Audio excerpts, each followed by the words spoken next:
Hello, welcome back to Work-Life Harmony.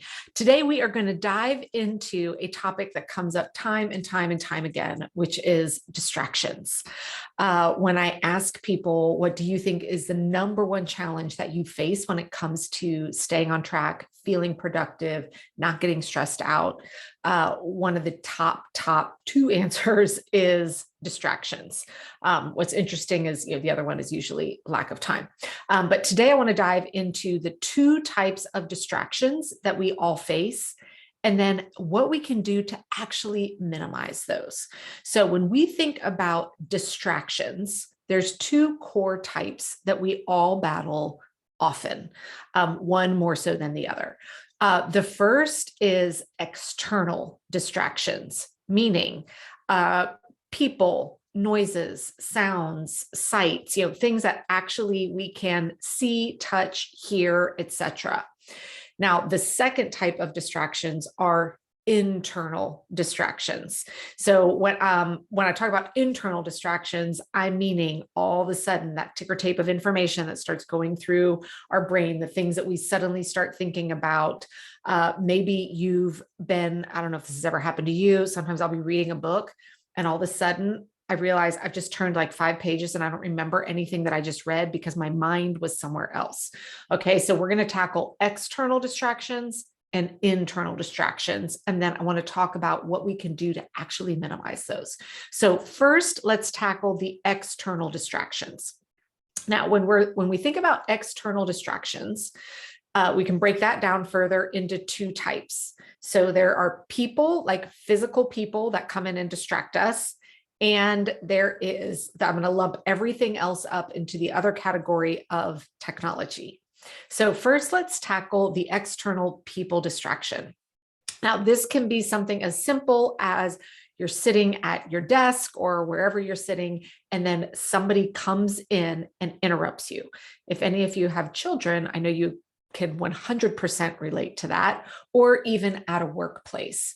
Now, one of the number one things that I've done both in a work setting and at home to help minimize that interruption, the people distractions, is by very clearly first having a plan in place of when I need to be left alone versus when I am available for interruption. And then second, communicating that. So what do I mean by that? Well, back in my office days, I had one job in particular. I had a very large team, and there was a lot of just popping into my office because I always wanted to be available, right? Well, it got to the point it was nonstop, and I felt like I could never get 3 solid minutes to myself. So what I put in place was setting specific office hours every single day of, hey, this is when I'm available for anything and everything that you may need to pop in on. And I communicated those with my team. And the way I went around that initially was because I did have an actual office at that time, was if the door was shut, that meant like emergencies only. If the door was open, by all means, come on in.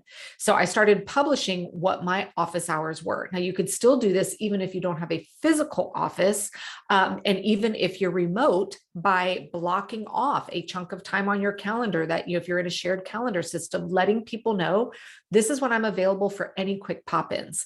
Now, what this really did, again, was minimize the number of nonstop interruptions, but it also got people that I worked with. Sometimes they think it's so much easier. Oh, let me just go ask instead of like digging in and figuring it out themselves.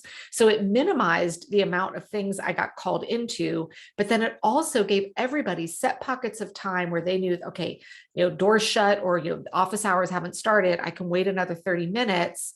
And it gave me much longer stretches of time. Now, at home with that kind of distractions, you've got 2 options as well. If you have a place in your house where you can shut doors, you can start to communicate with your family. If the doors are shut, this means no interruptions. Right now, I have an office space with doors, and that is the cue that we use here at home. If my doors are shut, that means you don't come barging in. If before I had doors, I had a sign on the back of my chair. So if the sign was up, and you walked in, because people would come in and they'd be able to see me from behind first, that meant you don't come in going, Mom, Megs, or whatever. So that is kind of a good strategy to help you on the people distractions. Now, even more so, and you may think it's people distractions, but I would hedge to bet that the bulk of the distractions, external distractions, is actually technology. Notifications from your phone, email, text alerts, email, social media alerts, email. You see what I'm getting at here. And this has been coming up quite a bit inside of the top program community. I know I have harped on this point, but I feel it bears repeating. There are two things that you can put in place to help you really minimize the technology distractions.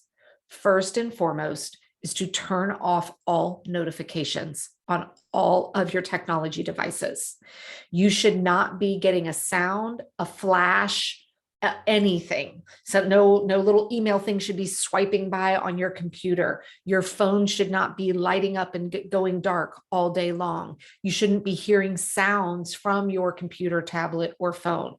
Shut them all off. Now, if you are not sure how to do what I'm about to talk to you about, I actually have a training on this that any of you can go and watch. If you haven't downloaded my app, it's available in both App Store and Google Play. It's all one word, the Pink Bee. I have a training in there on how to set up your phone to minimize distractions.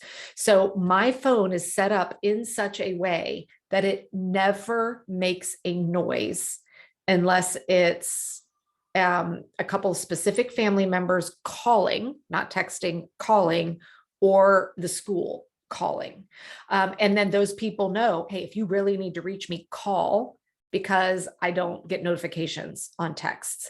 That allows me to relax and not feeling like I need to have my phone on, because what if the school calls? What if my spouse needs something? What if my parents need something, right? So you can control your device to say, this is what I'm deeming important enough that I want to be distracted or interrupted.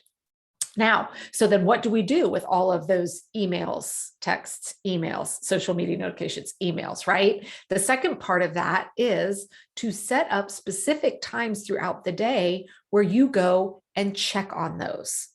So I am not responding to texts and messages as they are coming in. I am not looking at my email all day long.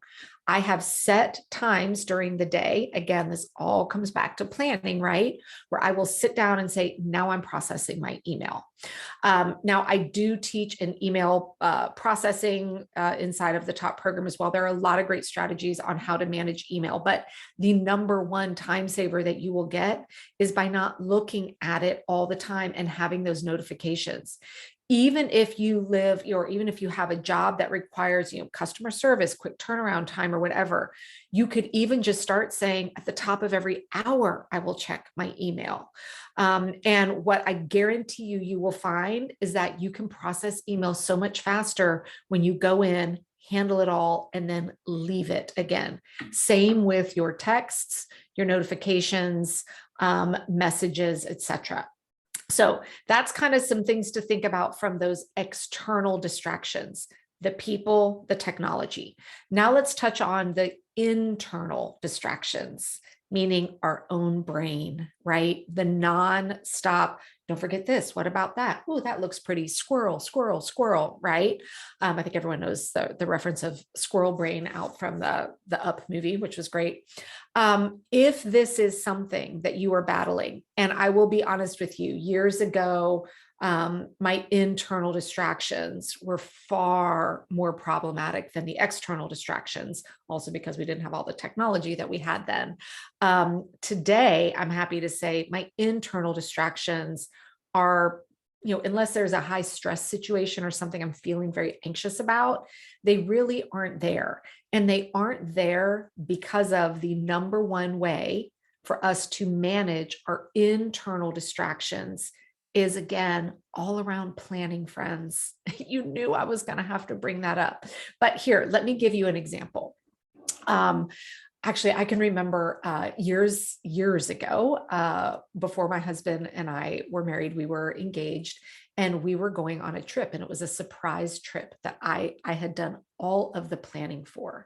And at this time, I did not realize like surprises were not his fave. And when I told him about the trip, and I didn't even tell him we were going, I'm like, here's what I need you to pack. All of a sudden I saw like, this was not good. Right. And we talked about it years later. And I know I've been in those situations before where something's kind of thrown at you and you go into a little bit of panic mode. Your mind starts racing in 20 minutes, different directions. You wake up in the middle of the night. Oh my God, I'm worried about this. What is that going to be? Well, I was fine because I knew the plan. I had it all laid out. He did not. So therefore, the stress, the anxiety, all of that churning. Think about, let's say that you were to be throwing a party at your house. Maybe it's a kid's birthday party, graduation party, anniversary party, whatever. Think about how different you would feel if you had a complete plan in place, the menu, the decorating, a schedule of when everything was going to be done, etc., versus going, well, tomorrow we got a whole bunch of people coming over. I'm not really sure what let me just start making a list of all the stuff. I know what I need, but I don't have a plan to get it done. That's what triggers that constant distraction, the waking up at 3 a.m., your inability to focus and concentrate. So there are two key things when it comes to the internal distractions that we need to have. One is a system, a hub, an organizational system for all the information that we have to juggle. And that the analogy that I like to think of, the visual, is if you've ever seen one of those coin sorting machines, right, where you could go dump like thousands of coins into it and you can see it, it can process it and take all the quarters and put them over here, all the pennies over here, the nickels over here, so on and so forth. We need to have the similar thing for the information coming at us so that when information, to-dos, things like that are heading at us, we know where to put that. Oh, I'm going to go ahead and put that into my plan for this week. Oh, this goes on my backlog. Oh, this goes and gets stored where I store my online recipes. Oh, this goes and gets stored over there. Because when we have a place, an assigned organizational system for all the stuff that's coming at us, that releases the anxiety and stress that we put on our brain by trying to remember too much. Our brains are not wired. The brain science, we are not wired to do that. So that's the first thing. Then the second thing is getting your plan, a physical, actual plan of when and how we are going to be getting things done. So, if I just sat down at the start of the day and said, I've got 15 things I need to do today, and that's all I had, I brain dumped. This is what I see so many people coaching. Oh, just do a brain dump every day and then go get to work. No, no, no, no, no. Because if I sit down and do my brain dump for the day, it's not prioritized. It's not intentional. I'm missing the things. I'm probably going to waste time on stuff I didn't need to be doing today. And then I'm just kind of cherry picking. I'm not thinking about efficiencies. And my brain up here is feeling confused. It doesn't have a plan. And then I start getting distracted. And then my mind starts wandering. As opposed to waking up and seeing a plan. Hey, from 9 to 10 today, we're going to be tackling this type of stuff. I'm going to be checking and processing my email at 11:30. I'll be handling all my messages then. All of a sudden, things start to quiet down. And then when something pops up, I can say, oh, nope. Is that in the plan for today? Does it need to get added into the plan for the day? If not, I know where to go store it, and then I can move on. But if you do not have an organizational system for your information, and you don't have plans in place, weekly plans in place, this again triggers that internal distraction. I've been doing, this style of weekly planning for years now. I no longer have those panic middle of the night wake ups on the regular. Do I have them time and again? Of course, I get stressed and anxious about stuff, but this is not a constant repeat, problem on repeat. So I would love to hear for you. What are you going to tackle first? Are you going to go implement a sign or something for the people? Are you going to go tackle notifications on your phone? And if you're really interested in digging into this whole, how do we organize our information? How do we do all of our plans? This is, friends, this is what my top program is all about. So if you need some information on that, please come DM me as well. Have a fantastic week full of focus, intentionality, and lack of distraction.